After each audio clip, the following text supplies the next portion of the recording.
So as I said, we're finishing off this chapter today, which means on Monday, you guys are going to have your quiz on chapter 2. We will start polynomial functions first, though, and then you guys will have the rest of the time to do your quiz. And I know it's not ideal, but we honestly don't have any time to waste days. We don't. Okay, we've got to go with great guns to get everything done, and then hopefully have some time for review at the end of the semester to help get you ready for your diploma exam. So that's why we're going fast. So we're going to look at solving radical equations, both graphically, and then we'll also do them algebraically as well. So we'll focus on relating the roots of a radical equation and the x-intercepts of the graphs of a radical equation. We'll determine approximate solutions graphically, and then we will get into doing them algebraically. So we can solve many types of equations, both algebraically and graphically. Algebraic solutions sometimes produce extraneous roots. And what an extraneous root is, it's an answer you get algebraically, but when you check it, it doesn't work. And so we always need to be checking our answers. Now, when you do it graphically, you will see the only answers that work. But the difference is though that in many cases, the answer might be an irrational number. And so when you do it graphically, you're getting an approximate answer. The algebraic approach will give you the actual answer as a radical in some cases, okay? So that's really the difference. So we can solve equations, including radical equations, graphically by identifying the x-intercepts of the graph of the corresponding function.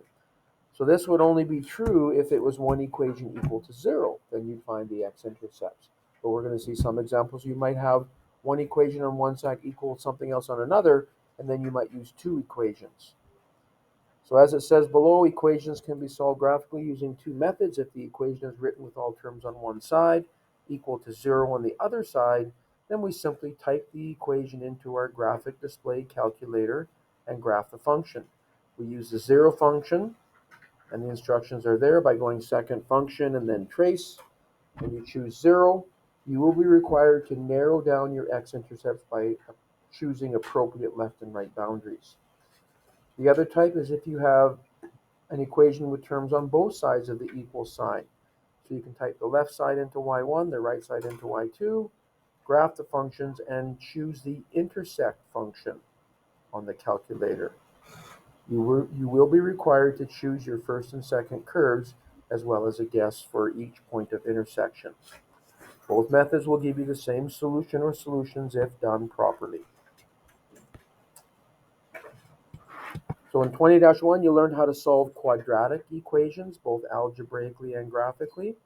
So as a review, if we had the quadratic equation 2x squared plus 7x minus 4, and we wanted to solve that algebraically, well, we would first make it equal to 0 by bringing the 4 over.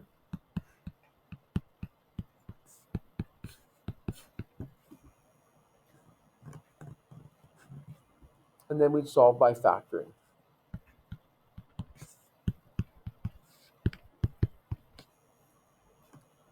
So I need a plus 4 in the last bracket, a minus 1 in the first bracket, because when you multiply the outer and inner terms, you will get 8x take away 1x, which will give you that plus 7x in the middle. And the last one is multiply to get negative 4. So we're not done though, we just factored it. Your solutions then come when each factor equals 0. And then you solve for x. So for the first set, you'd add 1 and then divide by 2. For the second set, you would just subtract 4 from both sides.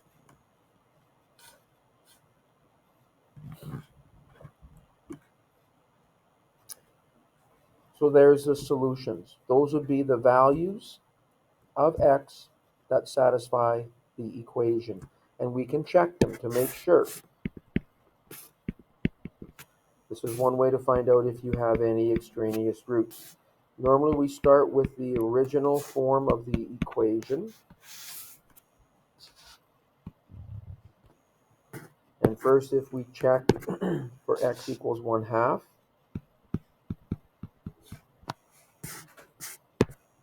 so 2 times 1/2 squared plus 7 times 1/2.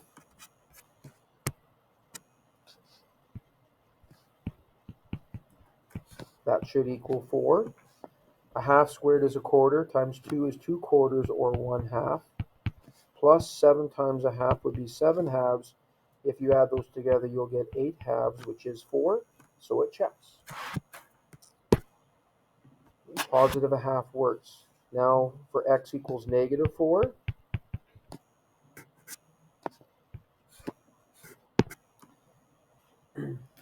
-4 squared is 16, times 2 is 32. 7 times -4 is -28. And 32 take away 28 is 4, so that one checks as well. So both answers work. Which, if you think about it, most quadratics have two x-intercepts, which is what we're really finding. We're finding the values of x that make that quadratic equal to 0. Where does y equal 0? Where y equals 0 on the x-axis. So we're finding the x-intercepts, and most quadratics have two x-intercepts. Most. Some have none, some have only one. You would have seen that in 20-1. And we can do it graphically using the two different methods. So the first method might be taking the quadratic that's equal to 0,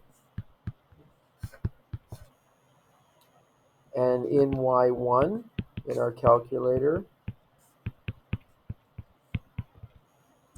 we'd put that equation in. Now the other thing about using a graphical approach, if there's a question on the diploma exam where they ask you to use a graphical approach, there's a couple of things that you need to do. The first one being the equation or equations. In this case, we have one equation. The second thing is that you need to state the windows that you use in your calculator. And we already know from the work we did in the first part that our answers are 1/2 and -4. So we could use our standard windows here. And when we do that, there's three things you need to put in brackets: the x minimum, the x maximum, and the x scale. Same thing with y.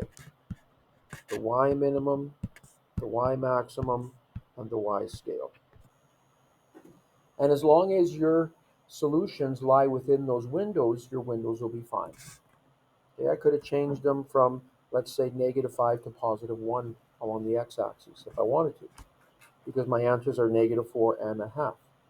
So if I go from -5 to +1, that would include those two x-intercepts. So as long as the points that you're looking for are within the windows that you choose, your windows are fine. So that's the second thing you need to write. First thing being the equation that you're using. Second thing being the windows. Yes, we're going to get to that. The third thing you need to do is you need to have explanation. What did you do? So in this case here, you would say that you graphed it on your calculator and then you found the x-intercepts or you found the zeros. That's your explanation. So what does that look like? Wait for this thing to warm up, or wake up, I should say.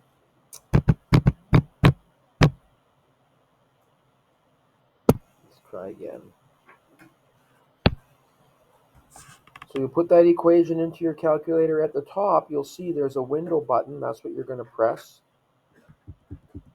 to reset your windows in case they've been changed from another equation that you might have worked with in the past.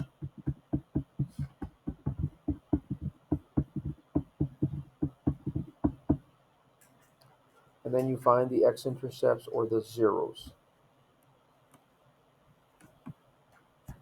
There we go. So in y equals, we'll put that equation in there, 2x squared plus 7x minus 4. Again, your window button is at the top here. I went from -10 to +10 on the x-axis with a scale of 2. And what that means is that every tick mark along the x-axis counts for 2 units. And then same thing for the y min max and scale. So we graph it, and there's our graph.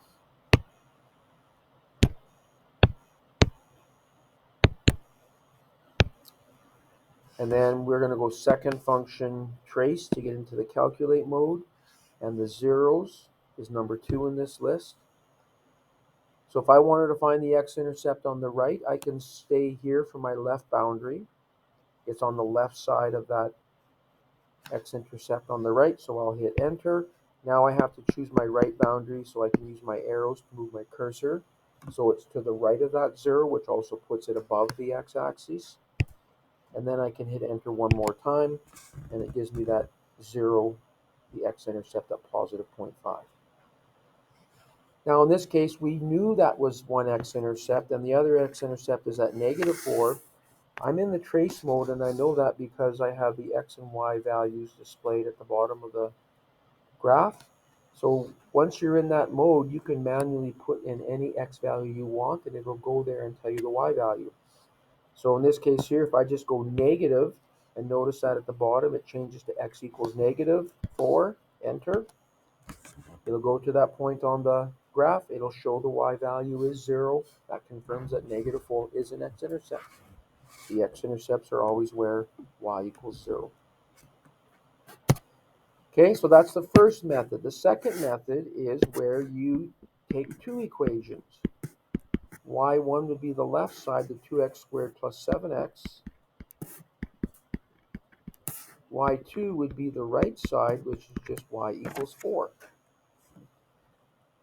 And so you'd write down both equations, you'd put them both in the calculator, same windows, you'd have to state those, and then you need an explanation, which in this case would be that you're finding the points of intersection between these two graphs. And you'll get the same two answers. So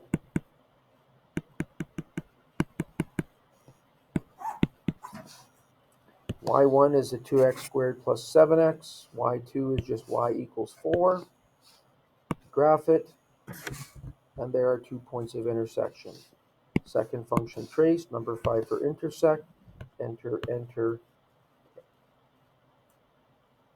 enter, and there's positive 0.5. The other one should be at negative 4. Second function trace, number 5 for intersect. Enter, enter. And now for my guess, I actually will type in negative 4. Otherwise, it goes to the point of intersection closest to where our cursor is, which was at that positive 1/2. So you can manually input your guess, what I did. And that shows that it is exactly at negative 4. Okay, so there's the two methods you can do it graphically.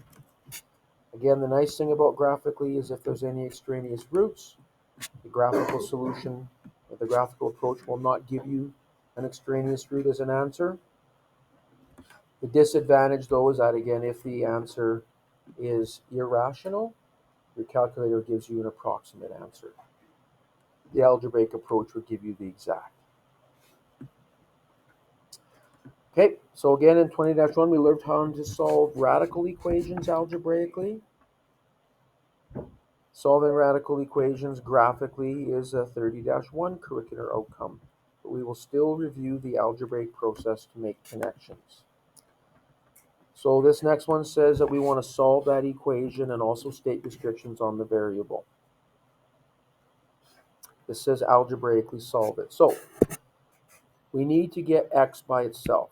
And I would start by adding the 3 to both sides to get the radical part by itself. And then square both sides, because we need to get rid of the radical on the left. And the opposite of square rooting is squaring.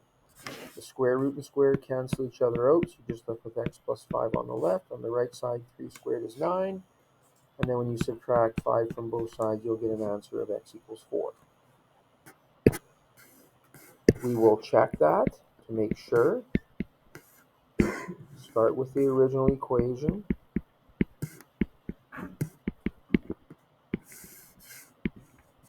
Make sure that you'll get 0 on the left when x equals 4 on the right.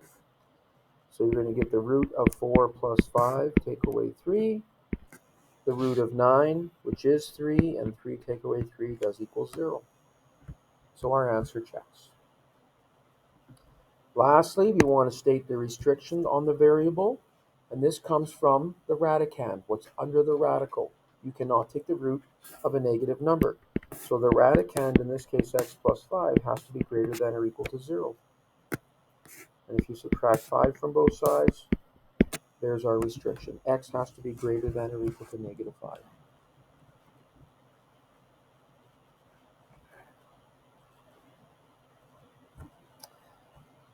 And now we can do that graphically as well. So the way the equation is presented to us, it's one equation equal to 0. So I would put that one equation in the calculator and find the x-intercept.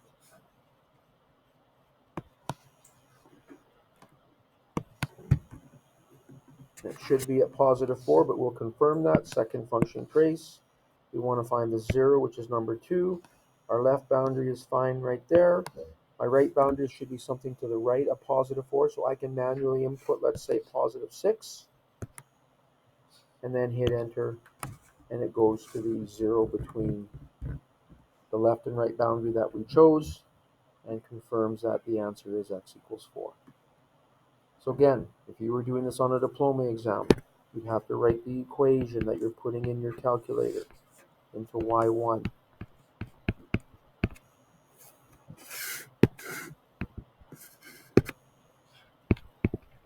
You'd have to have your windows. And again, as long as your windows contains the answer, you're fine. And then a description. You would say, I graphed the equation in the calculator, and I found the x-intercept, the 0.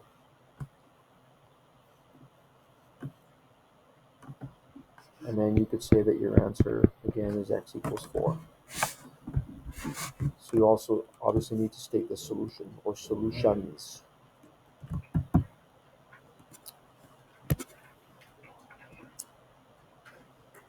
Okay.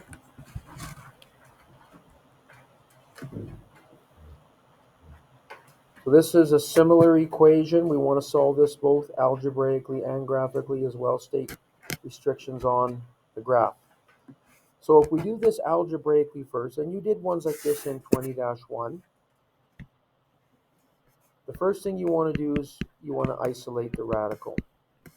And you would do that by adding x to both sides. And once you get the radical isolated, you get rid of the radical part by squaring both sides. And on the right side, that's a binomial that's being squared. 3 plus x squared is not 9 plus x squared. You have to write out it's 3 plus x times 3 plus x. So you'd FOIL that out. Or there's a shortcut that we have for squaring a binomial, which we'll get to here. But first, on the left side, the square and square root cancel each other out. The shortcut for squaring a binomial is to square the first term. Squaring the 3 gives us 9. To get the middle term, you'd multiply the 3 and the x together and double. 3 times x is 3x, doubled is 6x. And then you square the last term, you square the x. That's what you get when you square 3 plus x. So it does have a 9 in it, it does have an x squared in it, but there's another term. And again, you could write that as 3 plus x times 3 plus x and FOIL it out, you'd get the same answer. But now we have a quadratic that we need to solve. We have x squareds and x's. So we cannot get x by itself. We have to do this by factoring. But first we would make it equal to 0 by subtracting the x from both sides, and then subtract the 5 from both sides.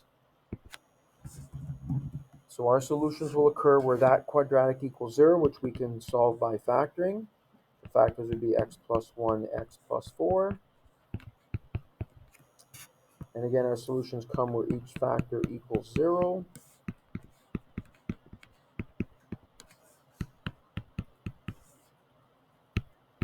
And so we will get -1 and -4 as our solutions.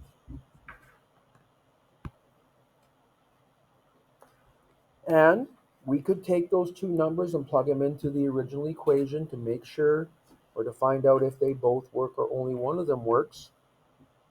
But because we're also asked to do it graphically, why don't we just check it that way? We'll use the graphing calculator to check our answers. So the way the original equation is set up, it's set up as left side and right side. So I'll put the left side into y1, the root of x plus 5 take away x. The right side, which is just y equals 3, into y2. We'll graph it, and we see there's only one point of intersection here, and it looks like it's at -1. So to confirm that, second function trace, number 5 for intersect, enter, enter, enter, and yes, -1 is the only answer. That first graph never gets to -4, I don't think. Let's go into the trace mode. If I go -4, enter, oh yeah, it does get to -4. However, that's not a point on the other line. It's not a point on the other line. Or it's not a point of intersection, I should say. Okay, so only -1 works. -4 is said to be extraneous. And on a diploma exam, you'd need to do something to indicate that. So that something could be crossing out the -4, or as well boxing the correct answer, or making a statement saying that -4 is extraneous. Wouldn't be a bad idea to do that. But you have to somehow indicate that you have an extraneous group there. Once again, our restrictions only come from the radicand. What's under the radical has to be greater than or equal to 0. So it's the same radicand as the last one we did. So it's the same restriction. X has to be greater than or equal to -5. But this next one is different. We want to solve this one both algebraically and graphically. So we'll start with the original equation for our algebraic approach, and we'll get rid of the radical on the left. Remember, your first step is always make sure that the radical is isolated, and it already is. So we can go next to squaring both sides. And then on the left, the square and square root cancel each other out. You're left with 3x squared minus 5 equals. On the right, when you square that binomial, square the first term, multiply the two terms together and double, gives you plus 8x, square the last term. And once again, because we have x squares and x's, we just can't algebraically get x by itself. So we're going to factor. We'll make it equal to 0 first. Subtract x squared from both sides. Gives us 2x squared. Bring the 8x over. And then when we subtract 16 from both sides, -5 take away 16 is -21.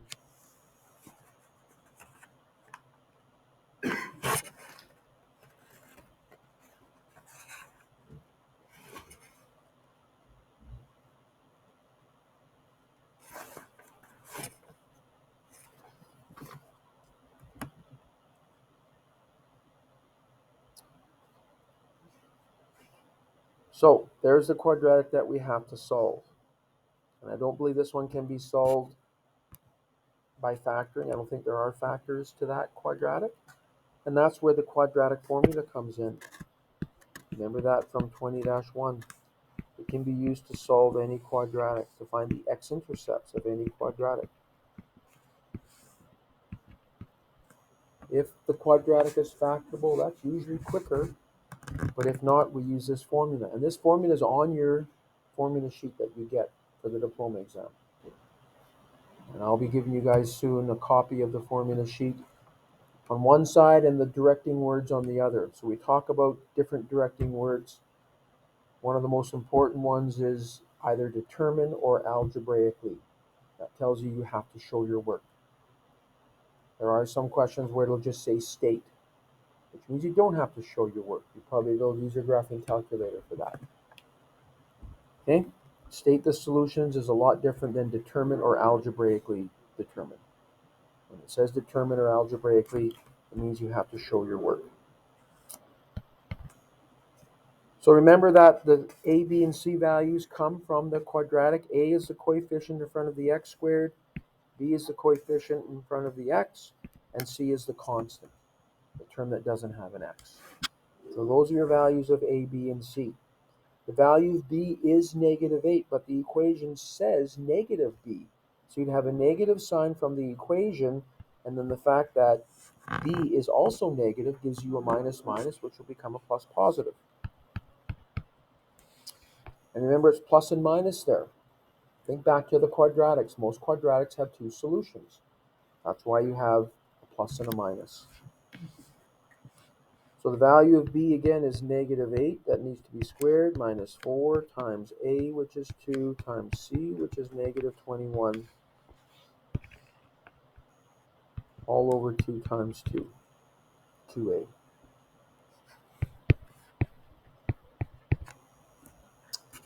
So again, the minus 8 becomes a plus 8.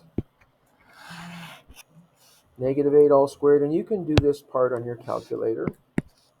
You might remember that what's under the radical is known as a discriminant. We can find the discriminant in our calculator. Make sure you put the -8 in brackets, because the negative and the 8 has to be squared. If you don't put the -8 in brackets, your calculator will only square the 8, not the negative. It'll give you a negative answer there when it should be positive 64.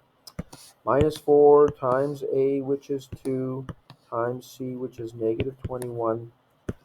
Our discriminant is 232. All over 2 times 2, which is 4. Now at this point, you cannot cancel the 4 on the bottom with the 8 on top, because the top is actually a binomial. There are two terms there, and you have to be able to cancel the same thing in all the terms, not just one of them. You cannot break up a binomial.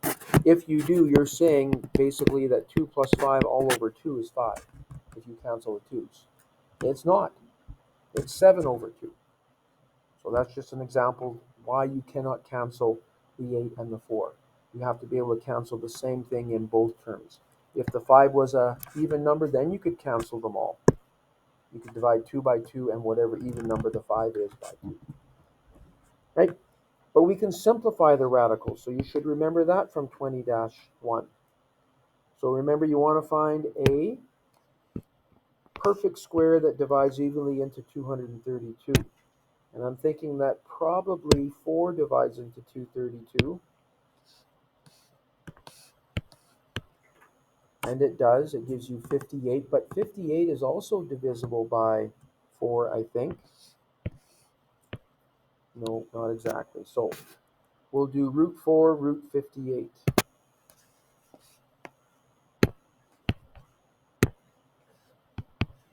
So we're going to have 8 plus and minus root 4, root 58. So I haven't changed the value of this, because 4 times 58 will still give us 232. But the square root of 4 is 2.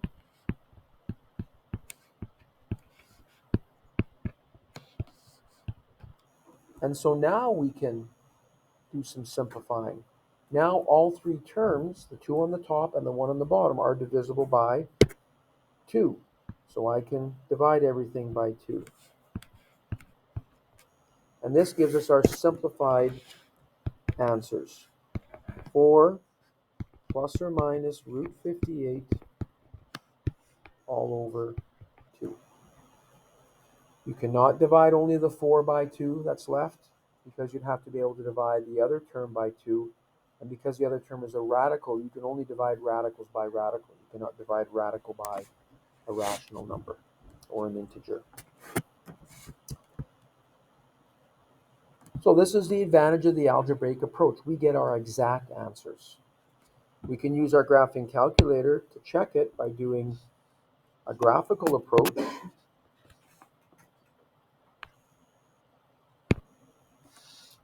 So in y equals, I'll put y1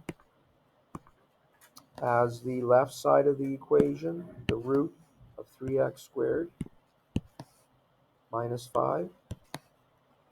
y2 would be the right side, which is x plus 4.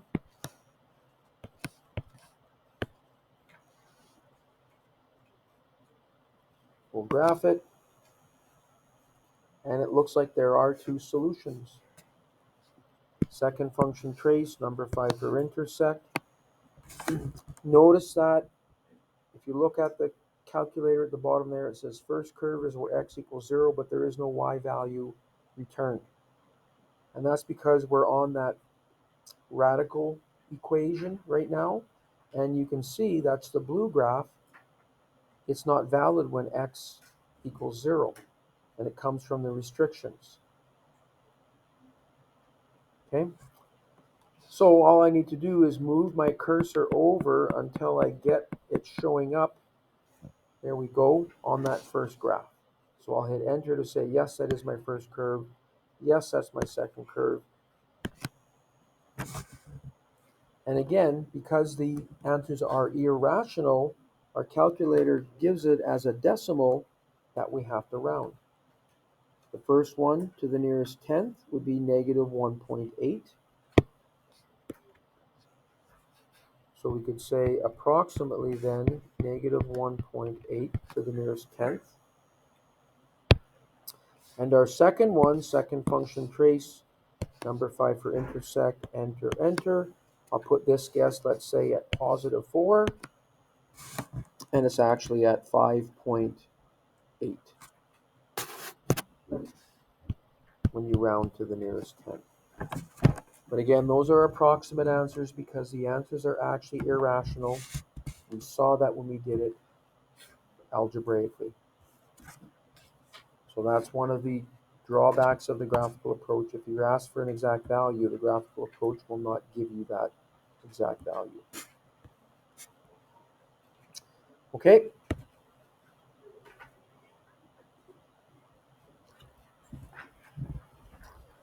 So this one says do it graphically first, and then we'll confirm our answers algebraically.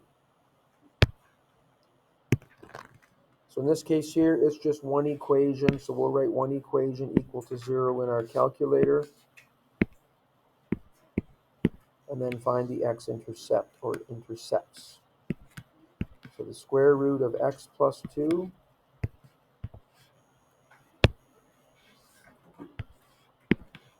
minus 4 outside the radical.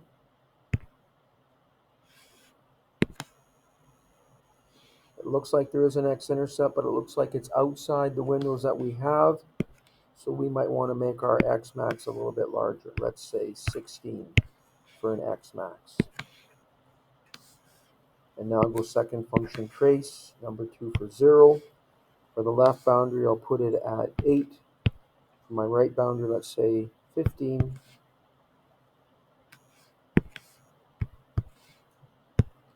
And then hit enter, and it's actually at positive 14.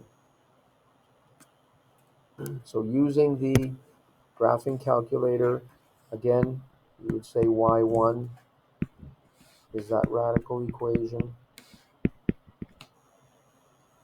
Our windows in this case, I went from negative 10 to 16 on the x-axis. But negative 10 to positive 10 on the y-axis is fine. And then you'd have a description. You graphed it. Use your calculator to find the 0 or the x-intercept. And we found it to be x equals 14.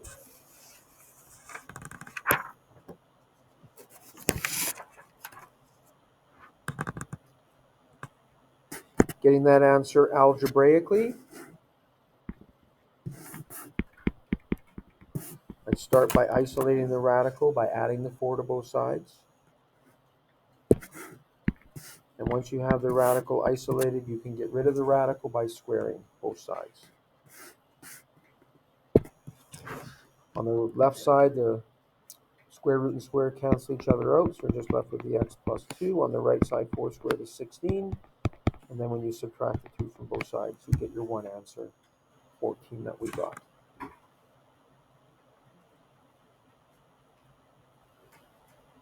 Describe the relationship between the findings in part A. Well, the x-intercepts are the same thing as the roots. When you're asked to solve an equation, you're being asked to find the roots of the equation, the solutions. They are the same as the x-intercepts because we always make our equations equal to 0 first. So that's the relationship between those two. Our restrictions, again, come from the radicand. X plus 2 has to be greater than or equal to 0. So x is greater than or equal to negative 2.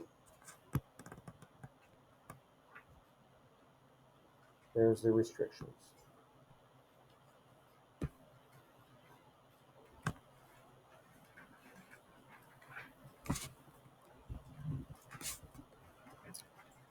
Okay, so for this next one, we want to solve this graphically. So if we're doing it graphically, we would use two equations. That's how the original is set up. So you'd put those two equations in your calculator, and let's check and see where our points of intersection are. That'll help us determine what the windows need to be. So y1 would be 4 minus x. Whoops. The left side of the equation, y2 would be the right side.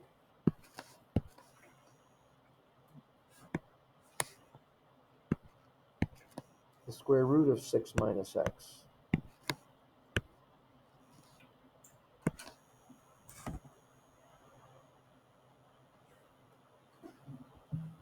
We can see the point of intersection with the windows that we have.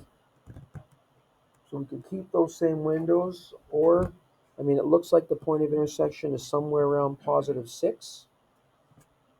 And we can find it to make sure. Number 5 for intersect. Enter, enter, enter. Actually, not positive 6, positive 2. I was looking at the x-intercept of that second graph is at positive 6. So as long as our windows for our x include a value of positive 2, we'd be fine. So we could say that our x windows go from 0 to 4 if we wanted to, and a scale of 1. Our point of intersection is at positive 2, so as long as our windows contain that, we're fine. Also looking at the graph, the y value is at positive 2 as well. Right, the point of intersection is 2, 2, so our y windows just have to include positive 2, so we could use the same windows if we wanted. And then again, you'd say that you graphed them in the calculator, you found the point of intersection, and it was at x equals 2. The solution is only the x value at the point of intersection. Because remember, that's the same thing as the zeros of the equation, the x-intercepts. So you state the x values. Okay, so that's the graphical approach. Now the algebraic approach.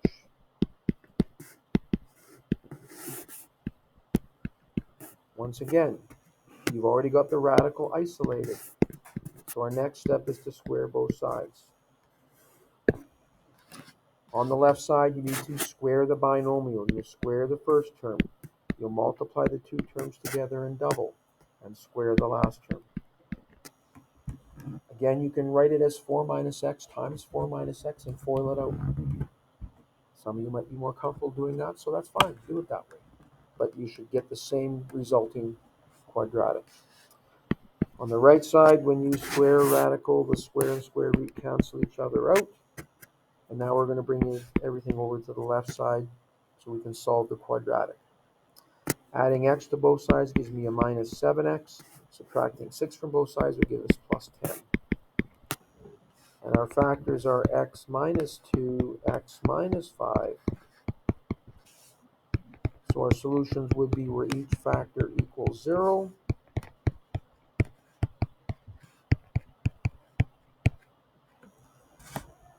And we already know that 5 is extraneous. The graphical method showed us that. Just to verify that, though, we could check that in our calculator, or not, sorry, check that in the equation.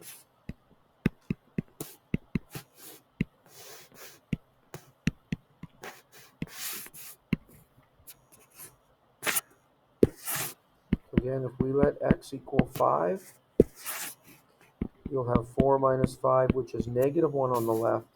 On the right side, you have the root of 6 minus 5, or the root of 1, which is positive 1. We're not solving an equation here. We're simply evaluating a radical for a certain value of x. So you don't have the plus or minus there. When you take the square root, that's only required when you're solving an equation. And that's not what we're doing here. So this shows that 5 is extraneous. So again, you need to eliminate that, box the solution. To be safe, I would write 5 is extraneous. You can never give too much information as long as it's correct. Restrictions on the variable, again, it comes from the radicand. Now this one's a little bit different than the last ones that we did the restrictions, because the other ones it was x first and then a number after with a plus or a minus. This is a number first, 6, take away x. So to get x by itself, I would add x to both sides. It would become a positive x on the right, and that is that x must be less than or equal to 6. All the other ones we did before, it turned out that x was greater than or equal to some number. This one is not. Just because the radicand is 6 take away x, in this case x has to be less than or equal to 6. If x is greater than 6, like 7, 6 take away 7 is negative 1. You have the root of negative 1, which is you can't do. Okay?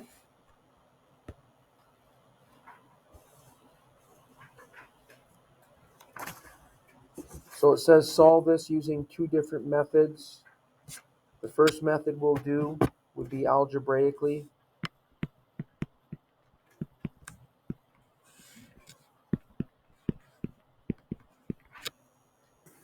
You've already got the radical part isolated, so we square both sides so we get rid of the radical on the right. So on the left, you're going to have x squared plus 6x plus 9 equaling, on the right, it'll be 12 minus 2x squared.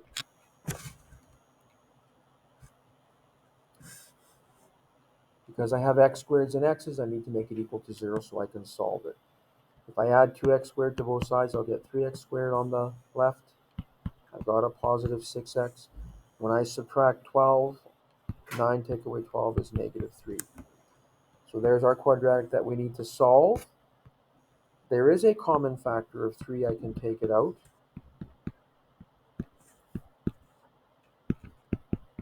But that quadratic that we're left with, x squared plus 2x minus 1, is not factorable. There are no two numbers that multiply to get negative 1, add to get positive 2. So therefore, to solve this, we need to use the quadratic formula. Again, this is given to you on the formula sheet. So you don't have to memorize it, but you have to know how to use it. Again, a, b, and c are the coefficients in front of the terms.